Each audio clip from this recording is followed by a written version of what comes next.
For over 1,000 years, the walls of Constantinople turned back every army that tried to breach them. Arab sieges, Bulgar invasions. None broke through. They guarded the last living continuation of ancient Rome.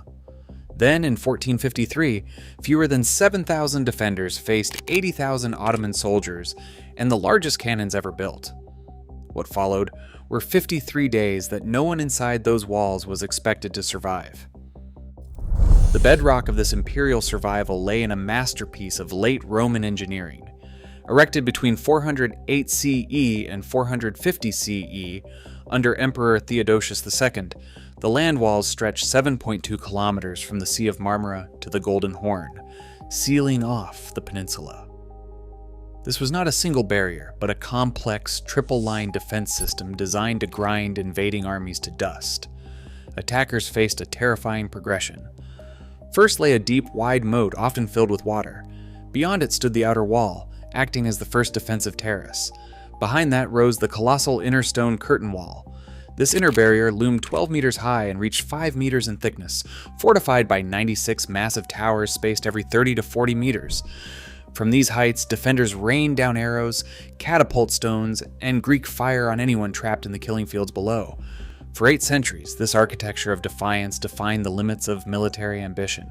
The system shattered the hopes of every conqueror who approached, surviving massive assaults from the early caliphates and turning back Avars and Persian armies alike. To the medieval mind, these stone ramparts were not merely physical barriers. They were a permanent promise of safety, an engine of imperial endurance that had never once been broken by force. The idea that these walls could fail was not just unlikely, it was a conceptual impossibility. Behind these monumental stone barriers lay a ghost of the ancient Roman world. By the spring of 1453, the imperial metropolis had withered to a collection of isolated villages separated by ruins and wilderness. The population, which once exceeded 400,000 at its peak, had collapsed to fewer than 50,000 residents. Inside the 7-kilometer circuit of the land walls, entire municipal districts stood completely abandoned, reclaimed by nature. Foreign visitors described a strange, quiet scene. Historic squares and monumental forums were overgrown. Families grew wheat, planted orchards, and pastured sheep in the empty spaces between crumbling Roman arches, turning the once bustling heart of an empire into a patchwork of small farms. This was a civic collapse long before the first Ottoman cannon fired. For the ordinary citizens trapped inside, daily life was defined by isolation and growing scarcity. With the Ottoman blockade cutting off grain imports from the Black Sea, the city's granaries lay largely empty. The imperial administration managed to distribute only a single loaf of bread per family each day, supplemented by whatever fish could be pulled from the Golden Horn. The walls still stood, but the civilization they were built to protect had already vanished from within. The defenders inherited a hollow shell of a capital, struggling to feed its remaining souls. Against this hollowed-out capital, Sultan Mehmed II mobilized an army of 80,000 men. To hold a defensive line stretching over 12 kilometers of land and sea walls, Emperor Constantine XI could muster only 7,000 soldiers, including a small contingent of Genoese and Venetian mercenaries. This meant every single defender was responsible for holding nearly 2 meters of front against dozens of attackers. But the true threat to the ancient ramparts was not just numbers, it was gunpowder.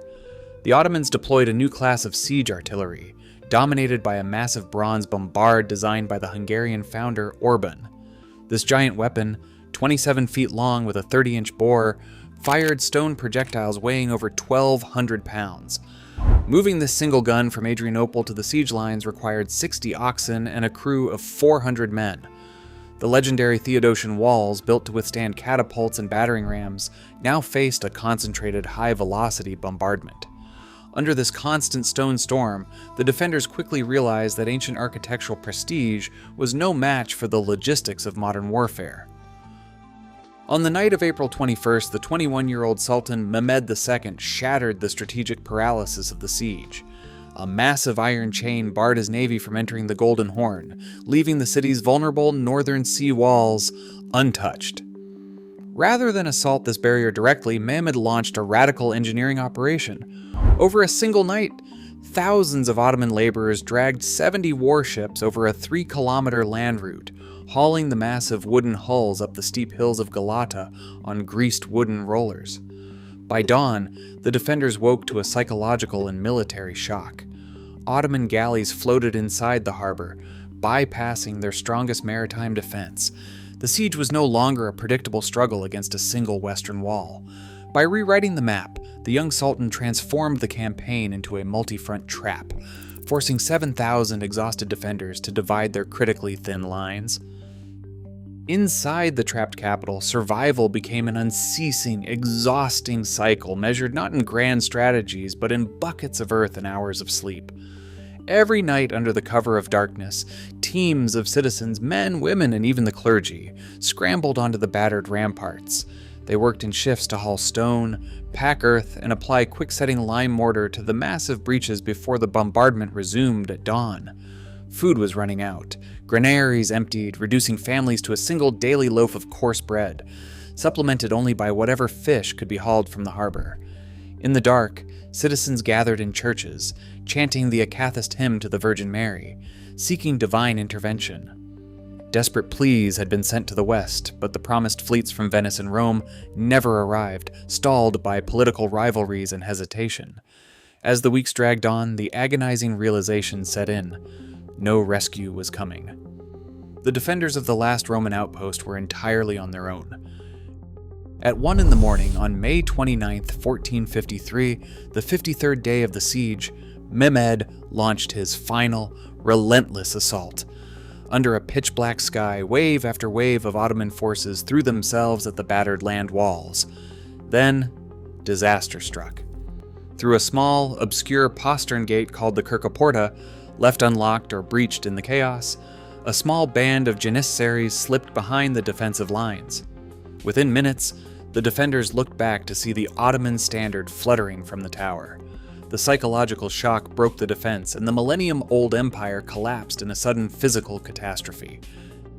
At the center of the breaking defense, Emperor Constantine XI refused to survive as a captive trophy. He tore the purple imperial insignia from his shoulders, discarding his royal identity to fight as a common soldier. Drawing his sword, he cried out that the city was taken, but he was still alive. He charged directly into the advancing janissaries and vanished into the melee. His body was never positively identified. In this void, history yielded to folklore, creating the legend of the Marble Emperor, sleeping in a hidden cavern, waiting to awaken.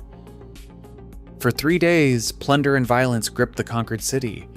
Inside Hagia Sophia, thousands of terrified citizens huddled in prayer, awaiting a divine miracle that never arrived. Instead, Ottoman soldiers breached the doors, dividing the refugees as captives. Sultan Mehmed II rode directly to the great cathedral, claiming the space by ordering its conversion into a mosque.